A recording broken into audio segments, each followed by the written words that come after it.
Here's everything you need to know about how to prevent pool deck cracks near the coping. Here's what you need to know. Why the joint between deck and cog is the #1 failure point on pool decks, and the 4-step install sequence that keeps it crack-free for 25+ years. Quick answer. Pool decks crack at the cog for one reason. The joint between the deck and the cog is missing, too narrow, or improperly sealed. The fix is straightforward and well-known.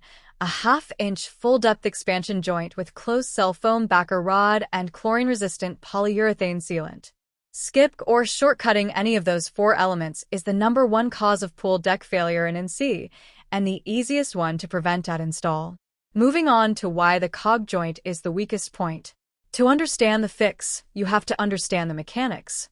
A pool shell is anchored to the ground and surrounded by compacted soil. It is the most stationary part of the pool system. The cog is bonded to the top of the pool shell with mortar or thinset and moves only as much as the shell does, essentially not at all. The deck around the pool is a different story. The deck slab sits on a compacted gravel base over native or fill soil. That soil swells in wet weather, shrinks in dry weather, and freezes and thaws through Charlotte's 15 to 25 annual freeze-thaw cycles. The concrete deck itself also expands when hot and contracts when cool. A 20-foot run of concrete expands about 1/8 inch from a 30-degree to a 110-degree day. So the cog does not move. The deck moves. The interface between them is where the stress lives. If you give that interface a way to absorb movement, an expansion joint, the system works.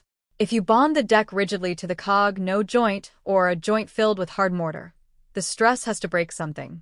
It almost always breaks the deck, because the deck slab is the lighter-duty side of the joint.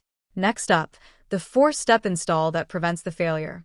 This is the sequence we use on every NC pool deck pour to keep the cog joint crack-free for 25+ years. Let's talk about step 1. Form the joint into the pour. The forms at the pool edge include a 1/2-inch expansion joint material, typically a fiberboard or closed-cell foam strip, held flush against the back of the cog.